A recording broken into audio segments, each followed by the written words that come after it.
Hello, everybody. Hope you guys are having a great summer so far. Um, things just started to get hot out here where I'm at, so hopefully, you're all having a good time and staying cool.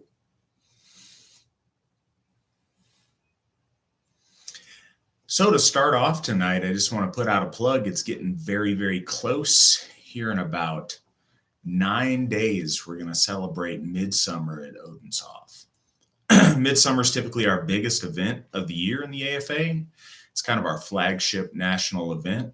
A lot of great people come out for that. It's a really special time. It's a real historic time to come celebrate at Odenshof, our very first Hof, and to be part of that. So, any of you guys that can join us, please make sure you go to the website, www.runestone.org, and register. And I look forward to seeing all you guys out there. It's going to be a very great time, and I look forward to it all year. Looking over in the side, thank you so much for all you guys joining me. Please feel free if you've got questions. Go ahead and post them in the side. Happy to answer anything you guys want about the AFA, about Aussertru, about, you name it. So if you guys do have questions, please go ahead and let me know over on the side. Excited to talk to you guys once again. Trying to think of what all has happened since our last discussion. Had an amazing Elsie Christensen event in Wisconsin. That was fantastic to get a chance to be a part of that. James Alt and his kindred up there did an amazing job hosting it. It was absolutely fantastic, and I look forward to it. I think he's going to try to put that on yearly, or at least try it again next year. It was a great event. Met a lot of really good people, got some good quality time with folks, so that was awesome. Since last time we spoke, Githia Brandy Callahan was elevated to the Witten of the Aussertru Folk Assembly. We are very honored to have her on the Witten and excited about all the amazing things she's done for us, she's doing for us, and that we know she's going to do for us in the future. So congratulations to Brandy. Also, we've had Sam Ramsey step up as an apprentice folk builder in Arizona. And we've had Jesse Parton step forward as an apprentice folk builder in Tennessee. So those guys are going to do great things for us, and we're very excited to have them on board and have really great energy with us going forward on that. Also, since the last time we spoke, we were able to do our very first food distribution at Baldershof, and that was an amazing success. That was run by Gothi Jason Plurd. He did an amazing job. It was fantastic. I loved seeing the pictures. From all I've heard from everyone who's there, it was a good time. It was a great chance to meet and interact with folks in the community. We had great interactions with our neighbors in Murdoch. And so that was a really, really special thing. And I'm very glad that we're doing that. And that's going to be a monthly occurrence there at Baldershof. It's a monthly occurrence at Odenshof. And I'm very hopeful that starting this month, it'll be a monthly occurrence at Thorshof as well.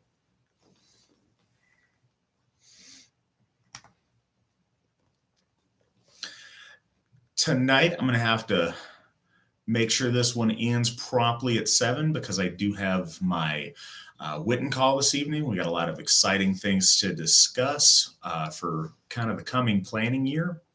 AFA year typically runs from June until June, so we're kind of starting a new cycle, and we've got a lot of exciting things in store over the next year, or things to talk about over the next year. So we got a lot of really good stuff going on. The other thing is, with spring ending and summer cranking up here, we've had a lot of work put in by our volunteers at all of our Hofs. A lot of work to make sure we get. So some of you may know we had to get a conditional use permit to use our facility at Baldershof. Well, in order to do that, there was a number of projects that needed to get done. And we have an extension, or we had an extension until June the 1st to get those projects done. So that means a lot of our folks spent a lot of time and effort making sure we made that deadline and had that success. And I appreciate all their efforts.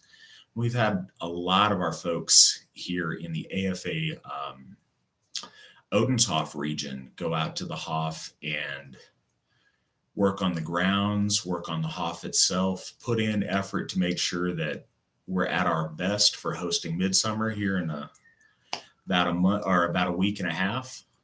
Really appreciate all the people that put in that effort to make that a really special place for our folk together for Midsummer, and a place worthy of honoring the All Father.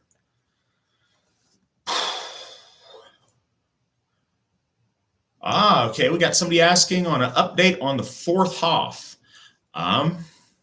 So we're running some numbers to see where we're at and how close we are.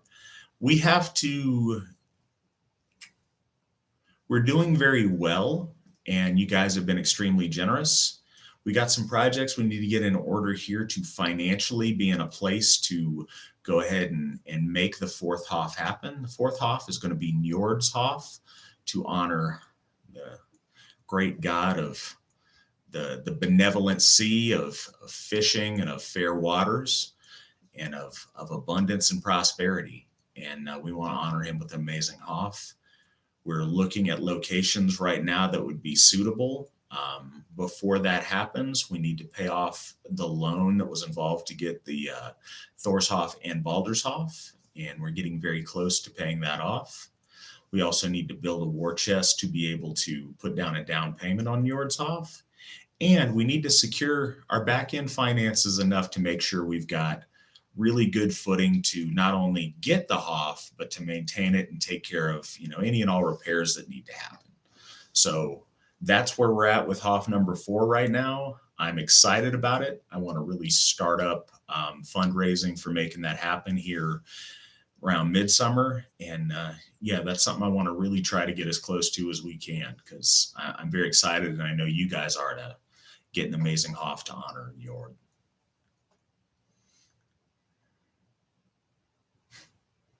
Well, thank you, Nathan. I appreciate that.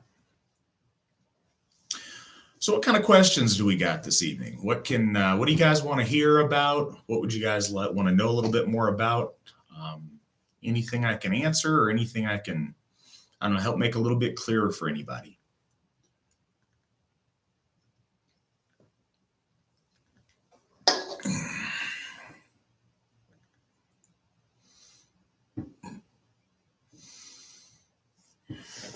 While I wait for some questions on the side, I want to mention something. Our current social media channels are not the greatest format for what we'd like to do and for the discussions we'd like to have amongst our folk in our church.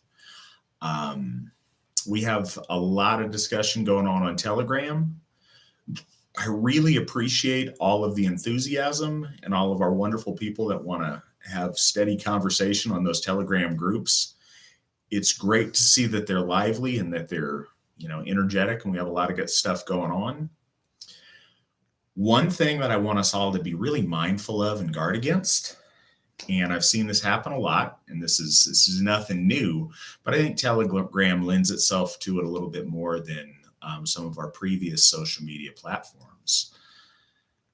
When things are going really good and we don't, we look around and we don't have enemies to go after, all too often we turn on each other and we find the smallest bits of theoretical minutia to get into big protracted arguments about. And it's silly, and it's very easy for folks to get roped into. I've done that myself in the past, but we need to guard against that. We need to protect the frith of our House True Folk Assembly family, and also just the brotherhood and the family that is. If we agree 95%, then we're on the team. We're allies. We're brothers. We're together. Let's focus on the 95% that make us together, that make us part of this AFA family, and not the 5% that's going to cause any kind of bickering. And what happens in those groups, all too often, we only focus on the guy we're going to bicker with. Unfortunately, we got a whole bunch of other people that are watching that argument, and they watch when it gets petty, and they watch when it gets stupid. And unfortunately, it doesn't really encourage, especially out of new people, to get involved and want to be part of stuff. So please be mindful of that. Please don't fight amongst yourself over little tiny things. Let's celebrate what brings us together instead of, pulling at threads that are going to end up causing strife amongst us. So please keep that in mind.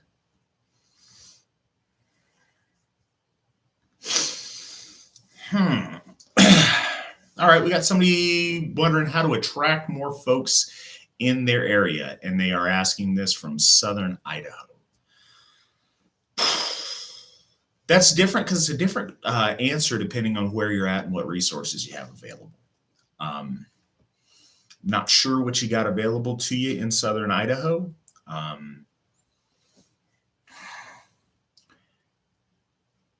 I don't have a great answer on how to cast that big enough net that's going to bring people in. I think that if you're in a small enough place, your reputation, folks knowing you as an Asatruar and the member of the Asatru Folk Assembly, is going to help pique their interest and bring them in.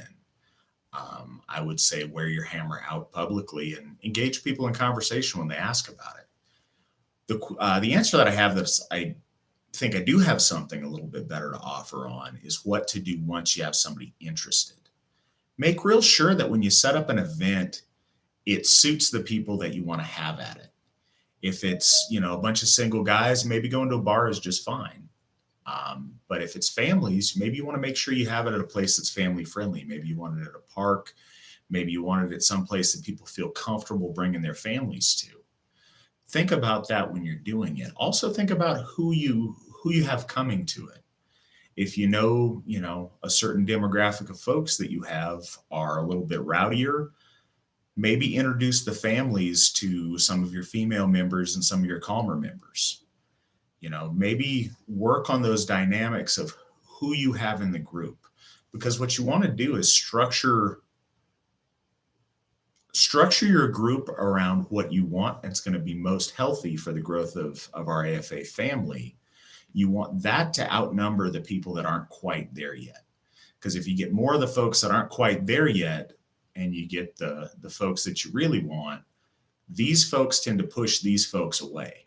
So what you'd like to do is have most of the people where you're at and where you want to see it go.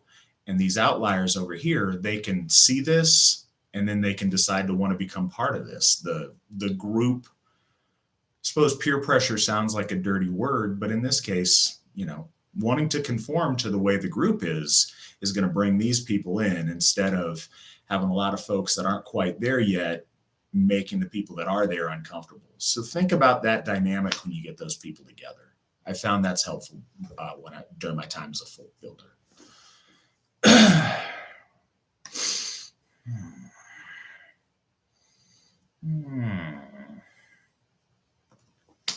What's the best way to get in contact with Arizona members? Reach out to our Arizona folk builder, Sam Ramsey. sramsey@runestone.org. He would be happy to try to get you connected and build those connections and make sure stuff gets going in Arizona. And I would love to see more things happen in Arizona. Update on the AFA forums. That's a good question for Cliff. I know he's looking at options and he's planning it out.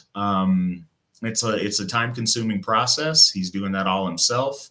I know one of the things he's looking at, though, is to make sure the forums have the capability for all the things we want, so we don't have to rebuild the forums every couple of months. So he's looking for the best solution that will grow with us.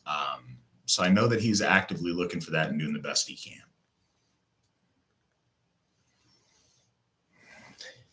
Yes, Rob, the video has started.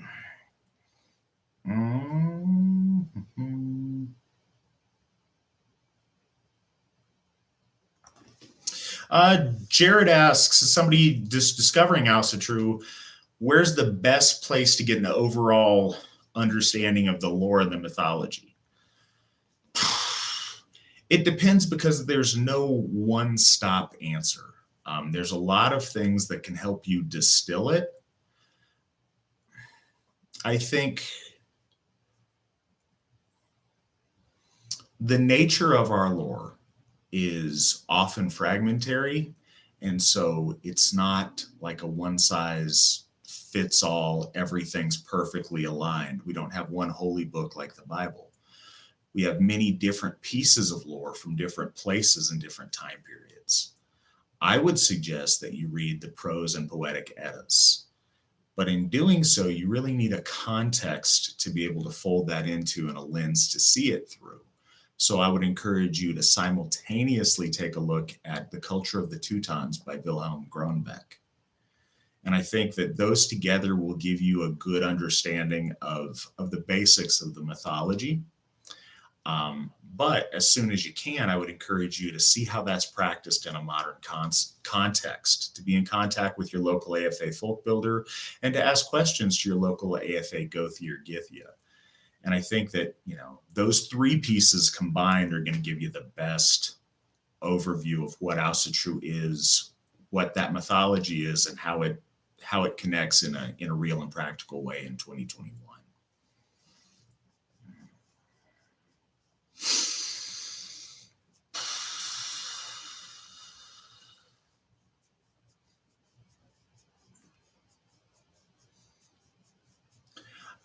Yeah, we've got Tim asking if I could give folks some thoughts on the importance of practicing Asatru in the modern day as opposed to recreationism.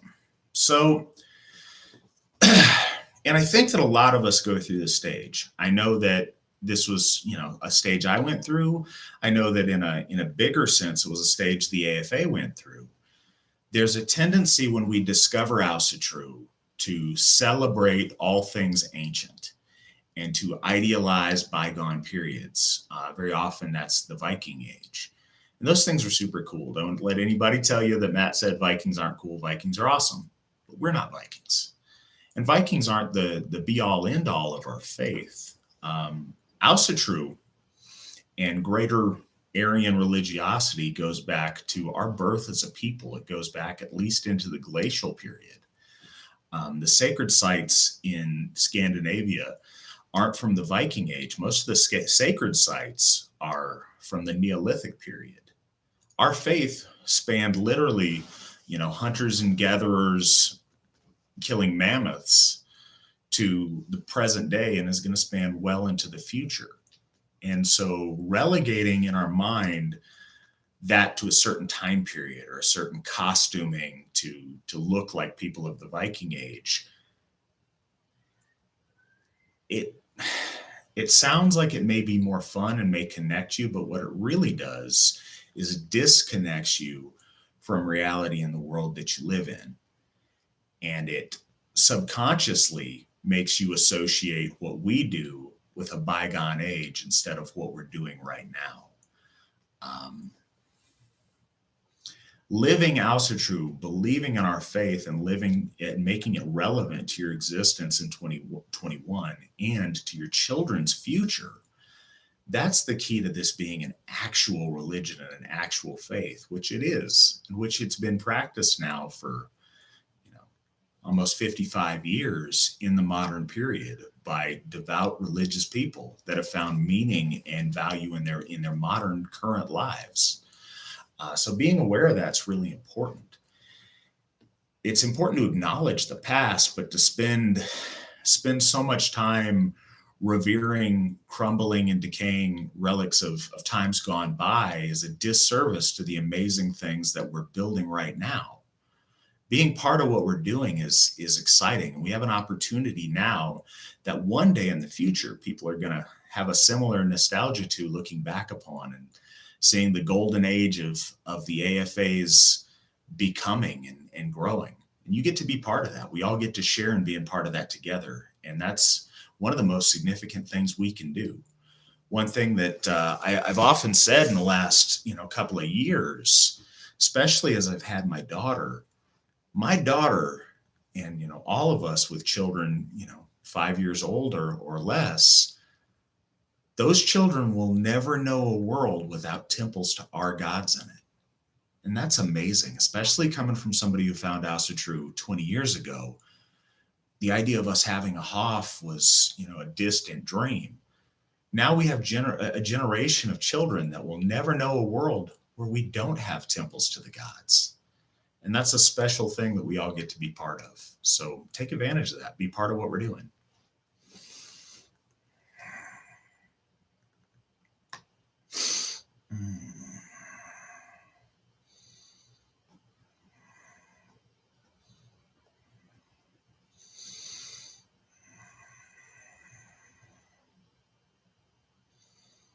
See, there you go. We got another guy in Southern Idaho that would love to meet up. If you guys could go ahead and talk to each other in the side chat, that would be fantastic. If not, Lucas Houston is our folk builder in Idaho, and he would love to help get you guys connected and foster what you guys are building. lhouston@runestone.org, and Lucas would love to help you guys out.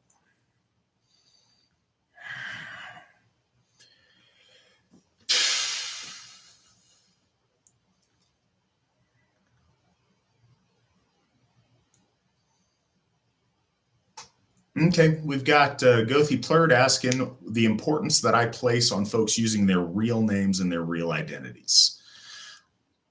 I think it's hugely important. I understand all of the reasons that people have that are uncomfortable with it, and some very serious concerns, and some of the concerns I think are quite a bit overblown. I've noticed something that's true, and you're going to have to weigh the pros and cons in your own life and for your own family. But especially in the groups where we talk and where we interact, the folks with the outrageous fake name and the fake picture of, a Viking or some historical figure or a cartoon character, those people speak to you and speak to each other in a way that they would never speak if their real picture and their real face was attached to it. And it's not because they're saying something that's, so edgy or so politically incorrect. It's because oftentimes they're just flat out rude. And one of the things that the computer age that we're in, and I think we've all seen this over the last, 10, 15, 20 years, when you're behind a computer screen, you say stuff to other people that you'd never say in person.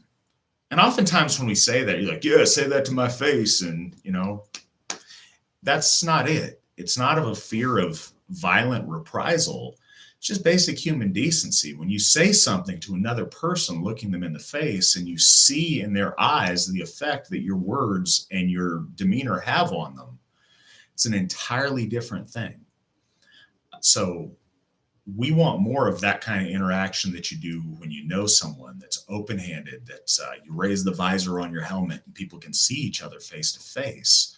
We want more of that and less of the anonymous internet interactions. And when we see that, when we require that of folks, the quality of discourse and the frith is greatly increased. So I think it's extremely important. One of the mission statements in our Declaration of Purpose is the banishment of alienation and the building of togetherness and bringing our folk home. You can't do that with a fake name and a fake picture and anonymously. That can only be done by heartfelt, real interactions by real people with their real face, their real name, and their real identity. And as Jason points out, only with your real name and your real identity can you build your fame, can you build your worth amongst your folk, which was so important to our ancestors and is so important to us today. So I think it's extremely important.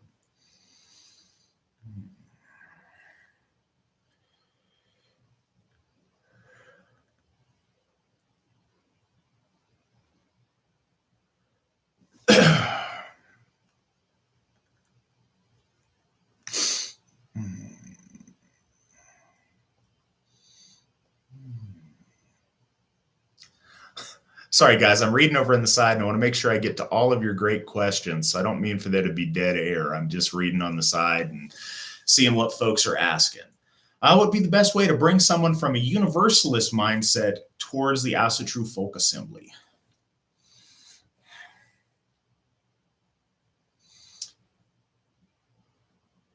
I was going to say something joking. I think one of the best things isn't really something that you can do, but something that life does. What I've seen is the most effective single thing at bringing universalists over to our side is for them to have children. all the theories about acceptance of all kind of deviant lifestyles and all the things that politically correct, you get the cool social credit for. All those things are put in a very, very different context the second you have children. And the second you need to worry about those children's future, you need to worry about those children's safety. All of a sudden, it hits universalists. It hits all of us as new parents in a way of like, wow, now we have a whole different responsibility. But universalists, I've seen them, especially universalist mothers, do a complete 180 because now they have to go on real things, not theories that make the politically correct crowd give them cool points. They have to worry about legitimately, are their children safe when they turn their back and they're at an event with people with those kind of alternative lifestyles that are so embraced? Does that make your child safe? Is that going to make your child successful? If you're in the extreme feminist crowd and all of a sudden you have a little boy, what's your son's future going to look like? And it changes the way that universalists and people just on the socially non-traditional spectrum, it really forces them to rethink that. So much of universalism and leftist thought in general is about today and making everyone feel good right now. But when you have children and you have a family, you're not just thinking about what's cool in 2021. You're thinking about what kind of life your son or your daughter is going to have in 2060. And it really changes stuff, and it brings a lot of folks around. So as life happens and folks mature and they develop families, that's what brings universalists towards where we're at. I don't think any logical argument is going to do it because they're so dead set on a certain mindset. I think their experiences in life, and like I say, the really important one of having a family, that's what's going to bring universalists our way.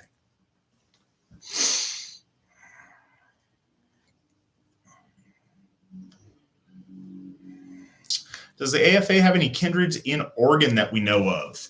Not yet, but we got one in the probationary period. You want to reach out to Joe Rosenek, a folk builder in the Portland area. J. Rosenek at runestone.org. Maybe Mandy could type that in the side for us there. Joe would be really happy to let you know how that's progressing. He's in charge of that kindred that's forming.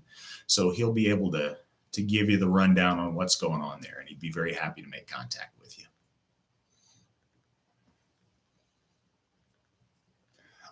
Joel asks, is it true that Camp Natis will not be open for winter nights? I don't believe so. This is the first I've heard of that, Joel. Maybe you want to send me an email on the back end and we can investigate that. But no, this is the first I've heard of that. So hopefully that's not true. If not, we'll figure out an alternative.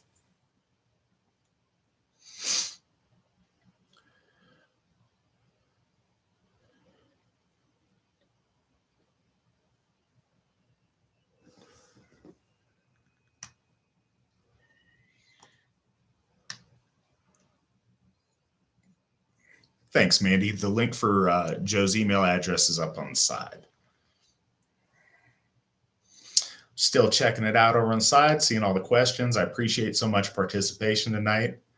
A lot of good comments on the side about Culture of the Teutons. I love that book. It can be very academic. It can be dry and it repeats itself sometimes, but it's one of the few books that I've read that every few pages I had to sit it down and it was mind blowing. Not that the concepts were so original you'd never thought of them, but they were put in a way that was so succinct and so straight to the point that it made everything coalesce in a much clearer way than it had ever done before. It specifically did that with the idea of frith to me.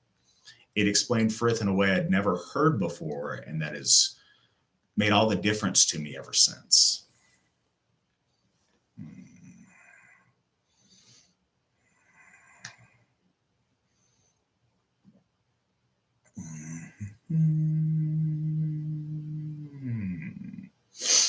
Still looking on the side. We appreciate you using your real name, and you always have, Mary. I think that's a credit to you and your dignity.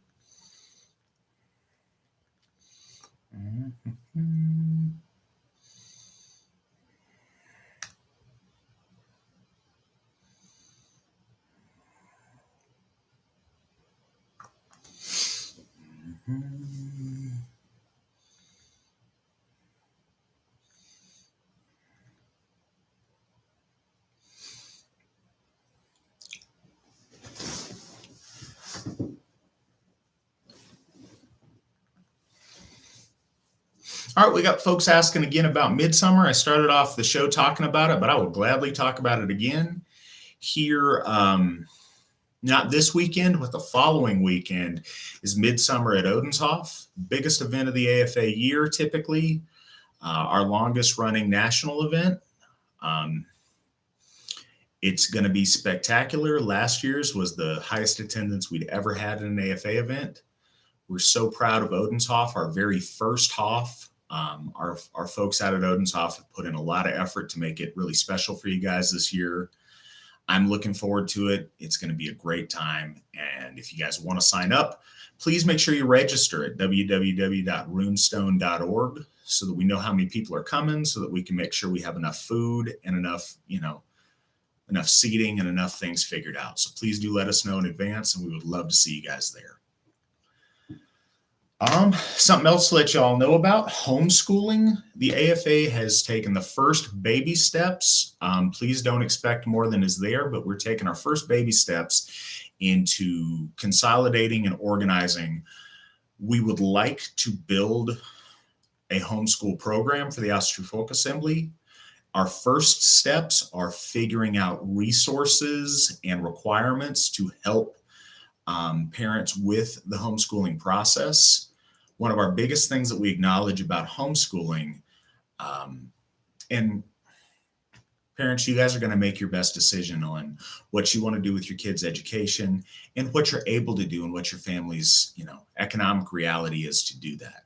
But if you can homeschool, we really recommend it and think it's a great thing. And I think a lot of us would like to. And one of the biggest hurdles is just the unknown and a fear of how do I get started and what do I do and what does homeschooling look like?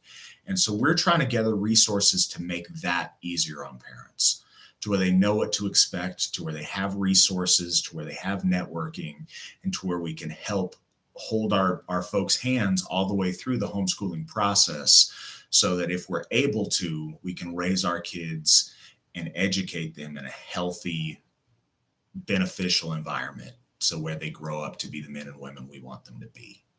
And so we're working hard on that.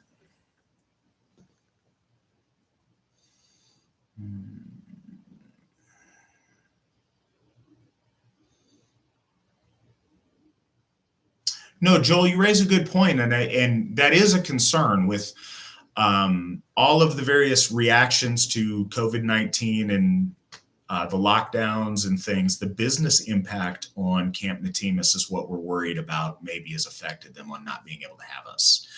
We are looking into it. Like I said, I haven't heard that, so we want to check and make sure. I will ask the Ericksons tonight. They will know a little bit better.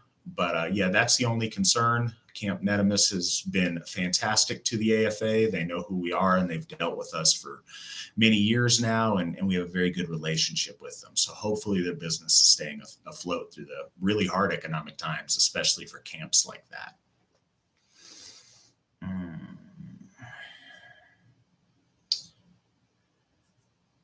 Jared, the AFA has absolutely performed marriages, funerals, and all kind of religious ceremonies. I'd say the ones that we typically do are marriages, funerals, and baby namings. And I have been overjoyed to have officiated 4 weddings now, and countless baby namings. And overjoyed isn't the right word, but deeply honored to have been able to do 4 funerals now for fallen Austriich. So our clergy absolutely, our Gothar, perform weddings, funerals, and many other religious functions. And we are legally recognized. Our weddings are legally binding. And yeah, we've done that for many years now.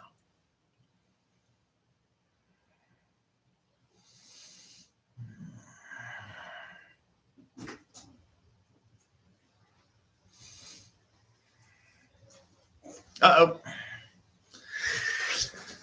Got a visitor. Aubrey wants to say hi to you guys tonight. It's my beautiful daughter, Aubrey. We got her a nice new dress today because it's hot out, so she needed some summer clothes. But I always love having her on here to talk to you guys and to show off my little girl because she's amazing. And this is, it's a big part of why we do this. And yeah, Mandy, thank you for bringing her up here to visit folks tonight. I want to give what's that way. Mm-hmm. All right. So Jason was asking why I think so many entrepreneurs tend to be hesitant to pursue success in today's world. And I think it's a complicated issue. I think folks that have been around this sphere, folks that have been aware of troubles aimed at our people for many years, have gotten very used to a mindset of losing. And so, well, if they're going to lose, they might as well lose in a big dropout, catastrophic way. And it's really unfortunate because I think we've sacrificed a lot of success to those low expectations. One of the other things I think we see more with young men, especially in our faith today, is a growing sense that young heterosexual white men are no longer wanted. That they no longer, used to be when I was growing up, we were told you could be anything that you wanted to be. If you put your mind to it, you can be whatever you want to be. And I think more and more with hiring preferences and scholarship preferences and things like that, more and more young men are finding that, young ladies too, but I think young men it hits the hardest, are finding that they're unwanted in a lot of these places, and that doors that were once open were closed to them. And seeing that's devastating, and I think it knocks them down. And unfortunately, some of them don't have the strength to get back up. And I want us all to lift those guys back up. I want us all to be successful. Just because one door closes, there's so many that are open, and there's so many paths to success. I think when we encounter failure, we dwell on it instead of opening our eyes to the opportunities that are before us. And rather than focusing on the things we don't have, there's still a lot of opportunity for success. And we'll never be anything if we don't try. We'll never accomplish what we don't risk to achieve. So I think that what we can do is to lift each other up, to tell each other that we can, and to find ways to support and help each other. If you have a business or an opportunity, bring in members of your AFA family to be part of it. Bring in your brothers and sisters and help offer them a piece of the success that you've found. Share your success with those around you. Share your success. Let's share our success with each other. And I think that's how we pull those people up. And if they see you do it, then it's much more conceivable for them to see themselves doing it. So share success.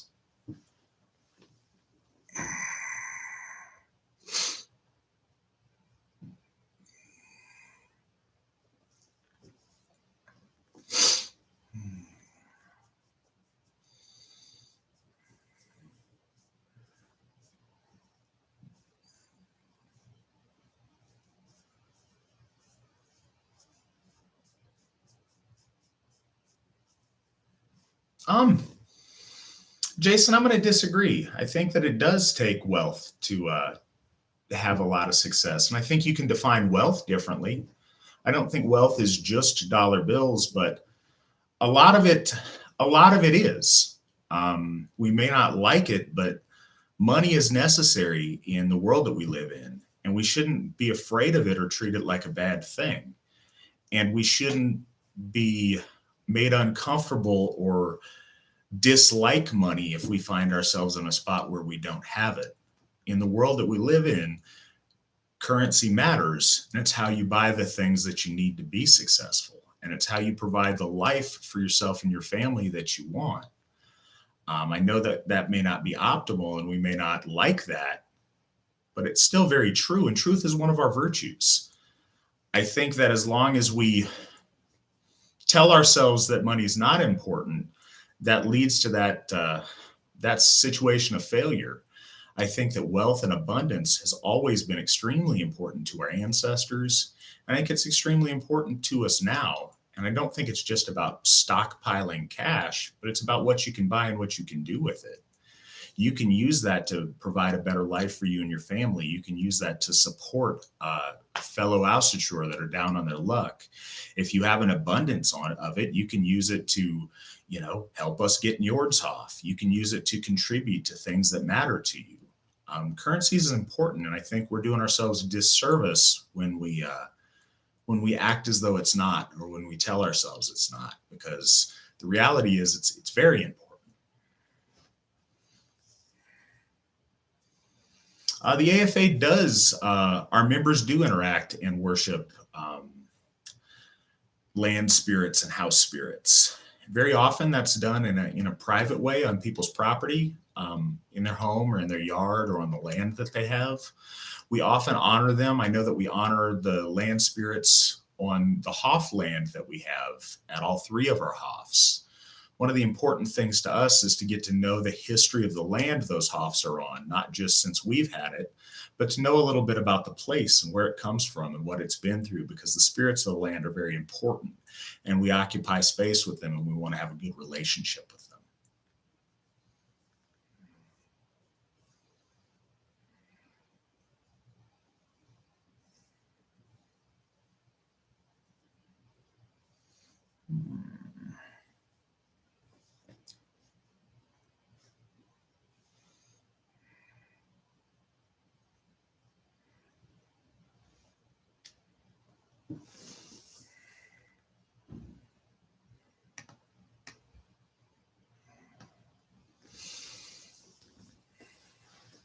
Got a lot of good talk over on the side. I'm all for encouraging folks to buy and barter product within the AFA if you can. If you have goods and services that you want to exchange with other AFA members for goods and services, I think that's a great way to keep our resources in our community, which is always a really nice thing to do and a really preferable thing to do if we can.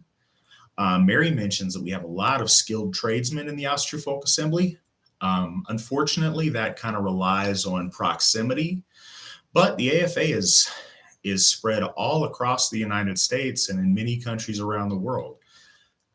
It's worth looking into if you have somebody in the trades in your area that can help you with the jobs you need done, because we've got a lot of great people in the AFA with a lot of great skills. So it's definitely worth looking into.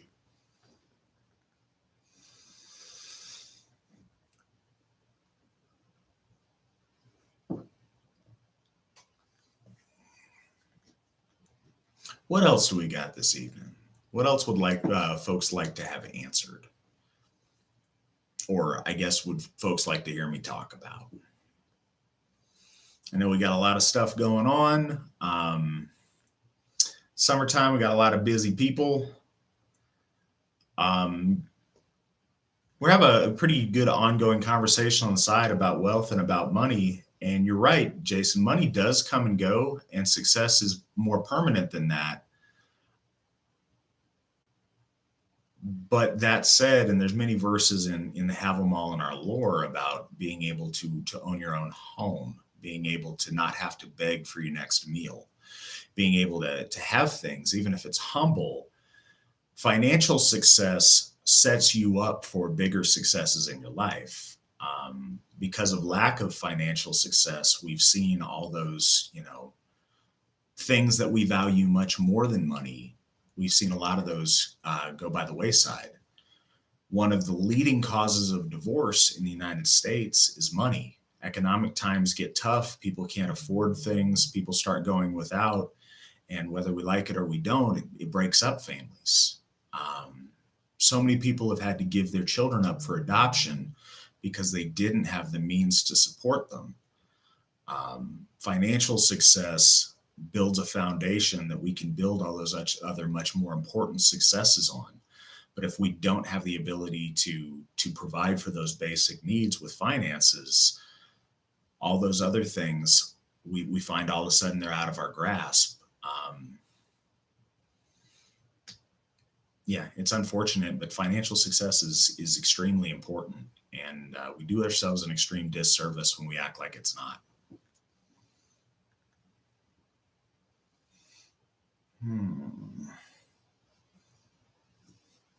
As far as Mandy's research goes, looks like Camp Natimus is doing fine, and it looks like, and we are guaranteed this year. Now, I make no guarantees about next year. I'm not sure, all their economic conditions, but at least as far as this November, we're locked in and we should be good.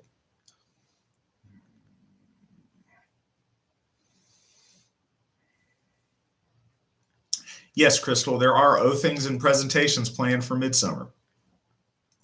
The specifics of those, I think we're getting a little bit dialed in. Some of those O-things are going to be a little bit spontaneous this year, but we definitely have some folks getting oathed in, and it's going to be a really special event.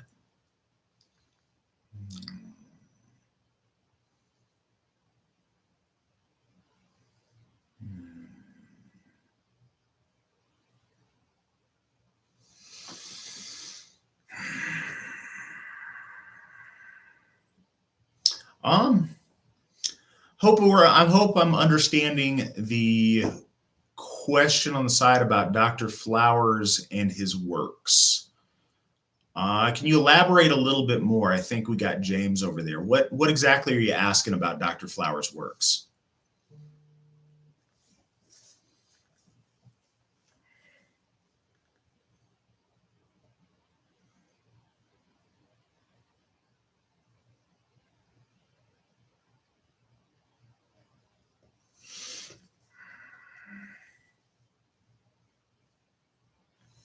All right. Well, in the meantime, I will give you my little spiel about Dr. Flowers, also known as Edred Thorson, and his works. So he is one of the innovators of modern Austertrue, and his contributions have been extreme. His work on Germanic studies, and specifically on the runes, since I believe the early 1980s, has been groundbreaking to say the least. And as far as I know, he is the most knowledgeable source on the runes, on all the runic systems, of anyone that I know about, certainly. And with his access to information, I wager he probably knows more about the runes and the systems associated with them than perhaps anyone who's ever lived.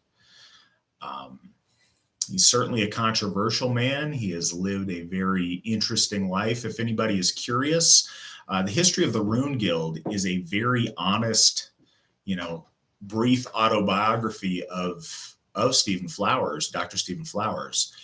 And it's a very interesting read. He's led a very interesting life. The AFA doesn't endorse all of his views on things, or all of his religiosity, or his morality, or what he's how he internalizes right and wrong.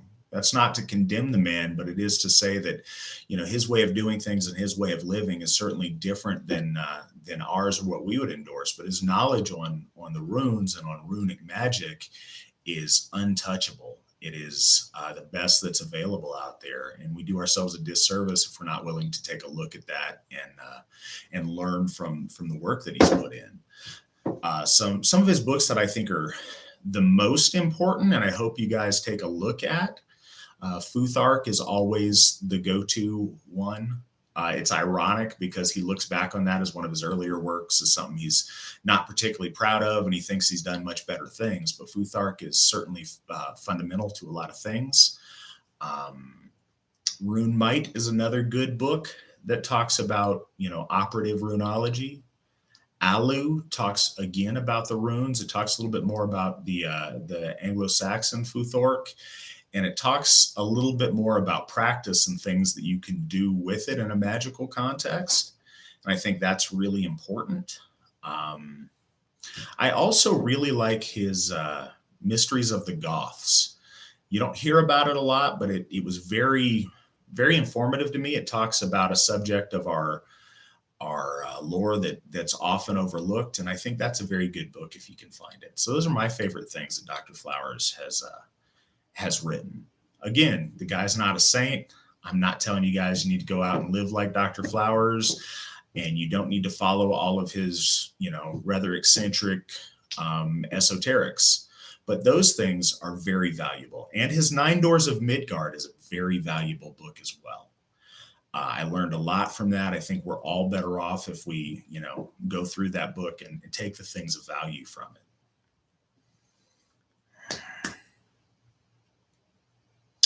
Lane's asking for updates on the new Book of Blotar. We're not really going to name it the Book of Blotar, but it's going to replace the current AFA book of, I say current, the outdated AFA Book of Blotar that's circulating, which the AFA no longer endorses. No, unfortunately, Lane, that project is taken quite a while. We are working on it. We've got some good people working on it, but I don't have a good update for you, and I wish that I did.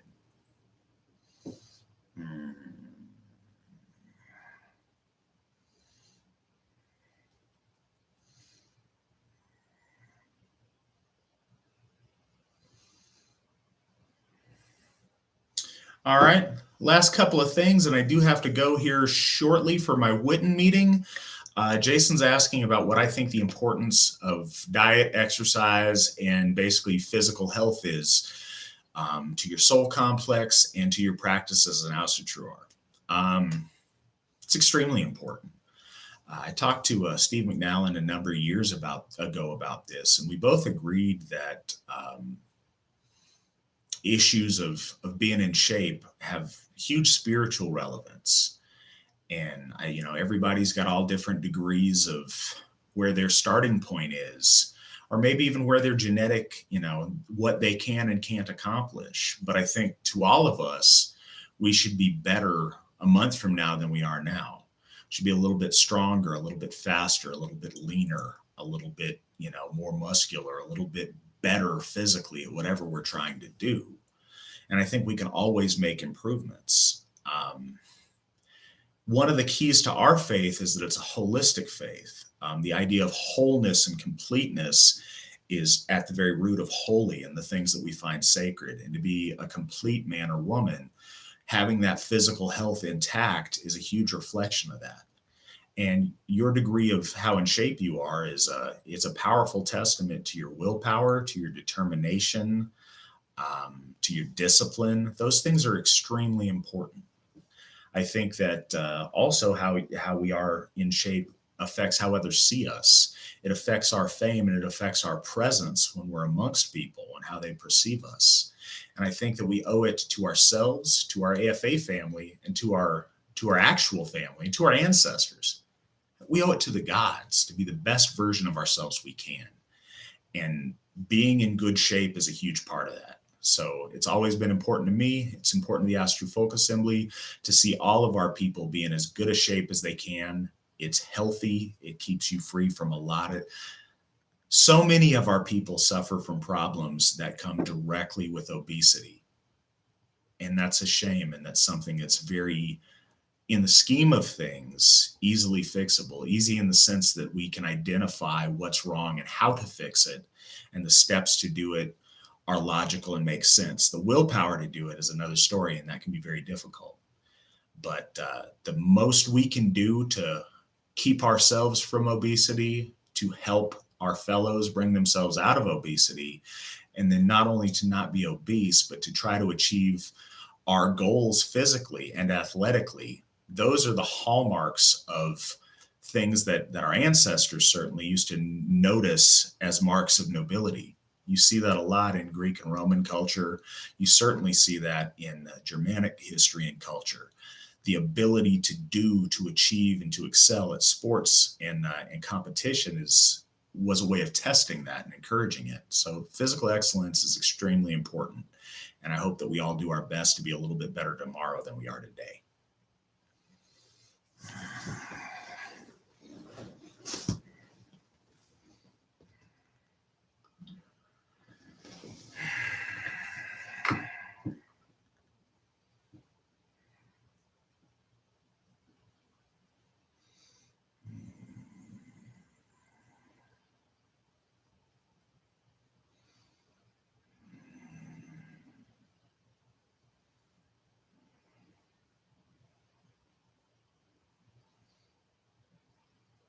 Well, Melinda, I hope that we don't become a bunch of snobby fit folks, but I hope we do become a bunch of fit folks, because I think that's we should shoot to be the best we can be. And though some of us aren't there yet, in truth, all of us aren't there yet. The closer we can get to it, and the closer we can get each other to it, the better off we are and the better off our descendants are. So I want us to be as fit and as great as we can be. But no, we don't want to be snobby about it. You're absolutely right. I don't know if it's a serious question or not, but I'll touch on the alien thing. There's a lot of strange things out there. I think that folks need to realize that unidentified means just that. It doesn't always mean alien or little green men. Sometimes it means stuff we just don't know what it is.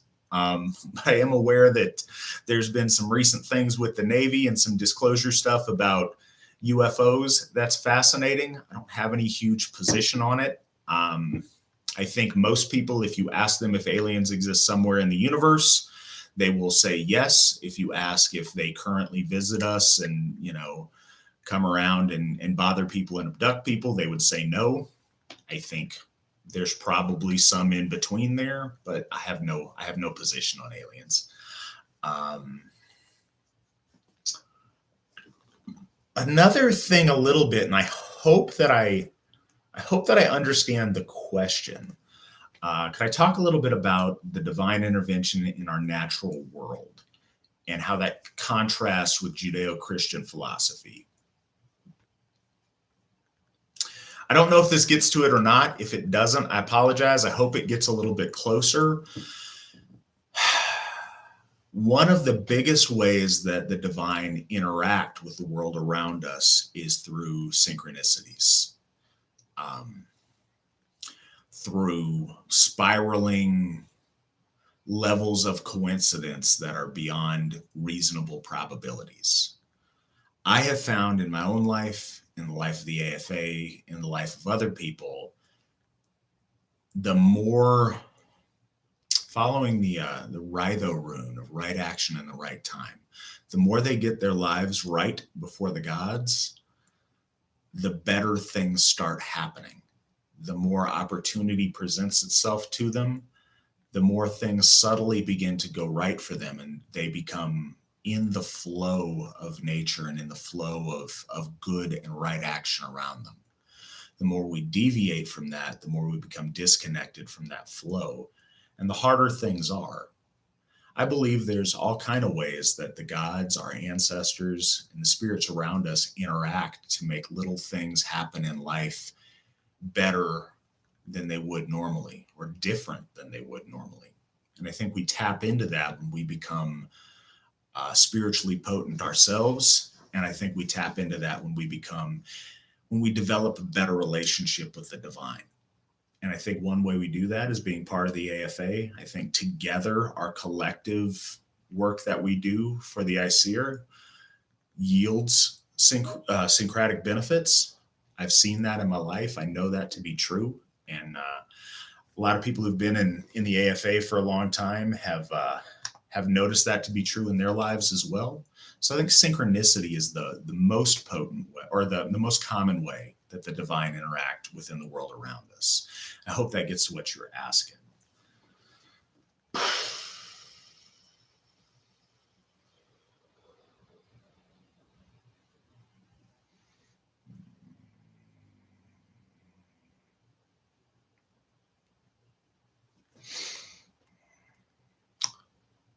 All right, guys. Well, I appreciate you being here tonight. I look forward to talking to you guys every month. This is one of my favorite things that I get to do. I hope you guys are having an amazing summer. Hope you guys all have an amazing midsummer. I hope I see all of you out at Odenshof to celebrate midsummer with me. If I do, fantastic. I'd love to shake your hand and give you a hug in person. If not, I hope I see you soon at another AFA event. In the meantime, have a great summer with you and your family, and then get out and meet other AFA members, interact with your AFA family. But I've got the Witten meeting to go to, so I've got to call it a night this evening. With that, hail the gods, hail the folk, hail the AFA. Good night.